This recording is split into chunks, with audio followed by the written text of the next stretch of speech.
And welcome guys. Sa video ito ay meron lang tayong tatalakayin about sa personal life ko. Kung bago pa lang sa aking channel, ako nga pala si Kuya Josh TV Official. Nag-upload ako ng mga contents like unboxing videos, cover song, life tips, relationship tips, goals, at marami pang iba. Kaya kung napadaan ka sa channel ko at na-inspire ka sa mga videong ginagawa ko, ay pwede bang makahingi ng favor to please consider to subscribe on my channel para naman kapagpatuloy pa tayo sa pag-produce ng mga bago nating content na alam kong makakatulong lang sa inyo at bibigyan kayo ng inspirasyon. So, pagkatapos ng intro ay atin na agad simulan. I-play na muna natin yung intro guys. Ayun no. Ayun.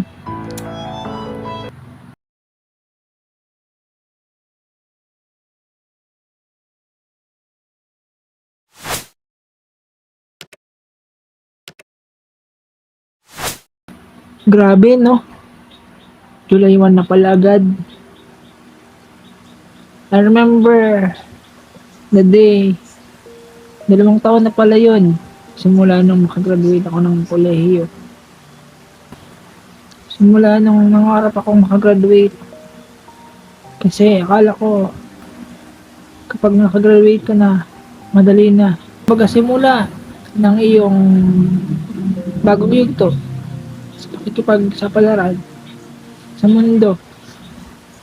Well, ang napili kong tahaking landas is pag-produce ng video. Kasi naniniwala ako na lahat tayo ay merong nakalaang purpose na ibinigay ang ating buong may likha. Nasa sa atin na lang yun kung paano natin gagawin, paano natin sisimulan.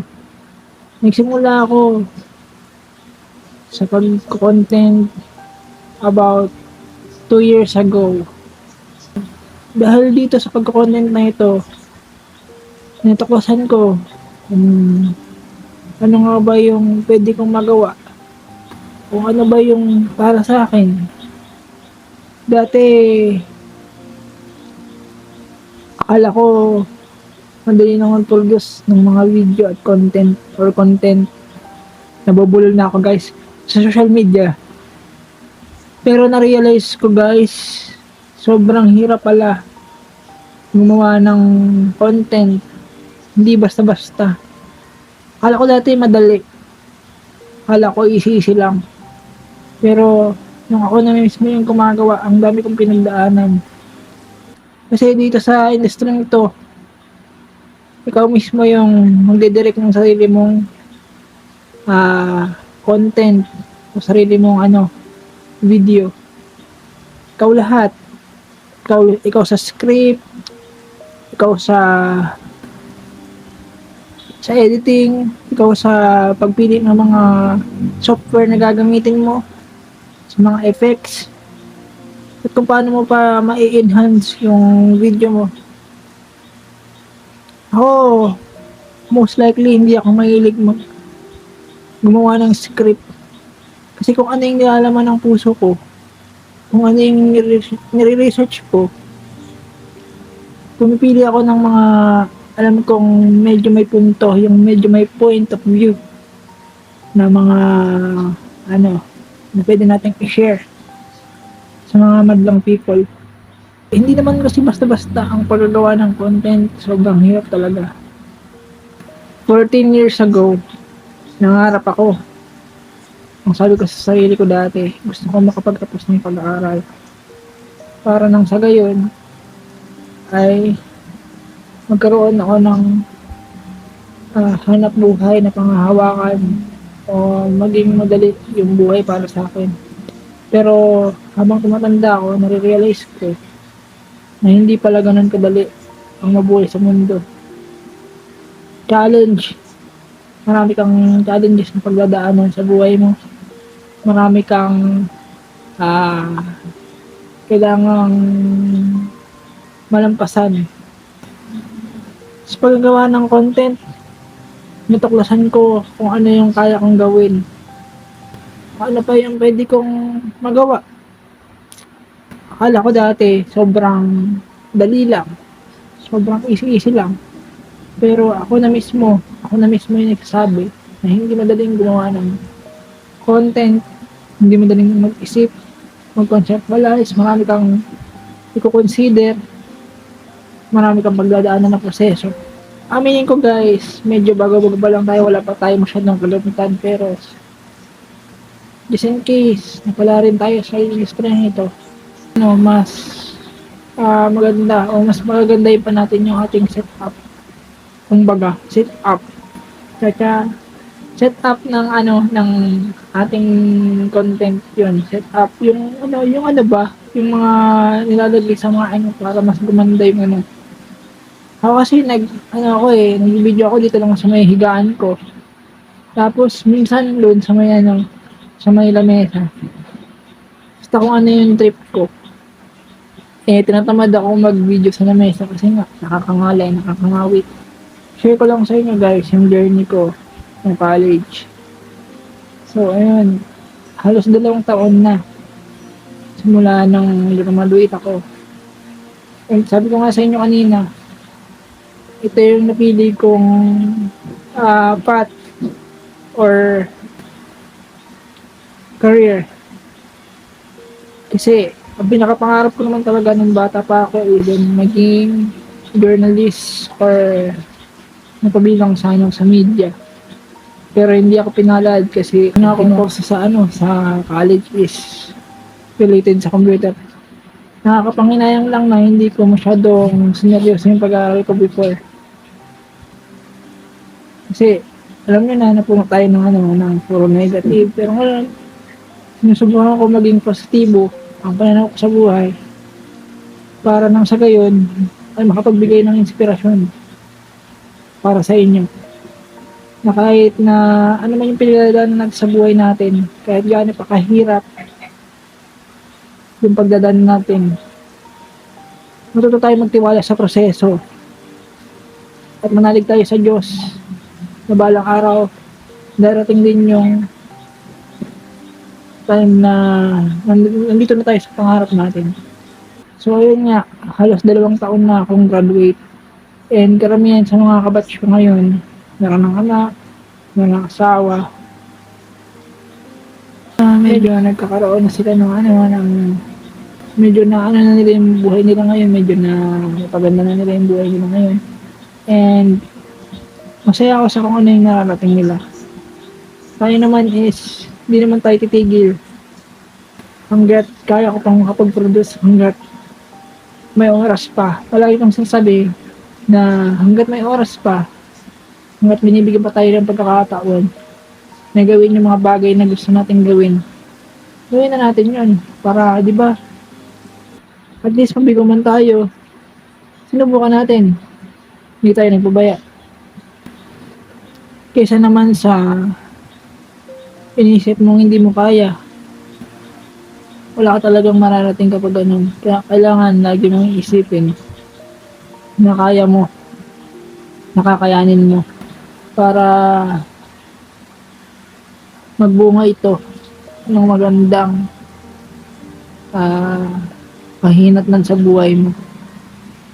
Kasi kapag puro tayo negative, pag puro negative ang pumapasok sa isip natin, hindi tayo nakakapag-isip ng tama.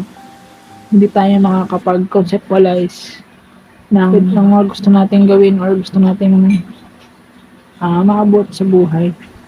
Kung iisipin mo yung mga sasabihin ng ibang tao sa'yo, wala. Gawin mo yung motivation para mas pagbutihin pa yung ginagawa mo sa ngayon. Tinatawa ng kanila, okay lang yan. Sinasabihan ka nila wala ka mararating, okay lang yan. Sinasabihan ka nila na hanggang dyan ka lang, okay lang yan. Gawin mo lang lahat yun na motivation para sa'yo. Para mas pagbutihin mo pa at balang araw, nakakasiguro naman ako na darating yung time, mare-recognize nila yung ginagawa mo para sa'yo, para sa kanila. Walang madaling daan patungo sa tagumpay. Dadaan at dadaan tayo sa mga challenges na susubok sa ating kakayahan. Wala sa lawak, wala sa talino, nasa diskarte ang puhunan para umasenso sa buhay. Kaya kung nahihirapan ka man ngayon, magtiyaga ka lang. Palang araw, darating din yung magandang bukas na pinapangarap mo. Kung gusto mo nga ipagpatuloy yung pag-aaral mo, why not? Mag-explore ka lang ng mag-explore. Hindi naman sakatan yung edad para sa pag-aaral eh. Kung gusto mong tuparin yung pangarap mo na naudlit noon, tuparin mo yun nang may kumpiyansa sa sarili. Lagi mo lang gagalingan sa bawat ginagawa mo. At huwag na huwag mong kakalimutan na isama o gawing center si Lord sa bawat desisyon na gagawin mo sa buhay mo. Dahil nakakatiyak ako, pag lagi natin kasama ang Panginoon sa ating mga ginagawa, sigurado, patungo tayo sa magandang kinabukasan na hinahangad natin. So, yun lamang ang video natin for today's video.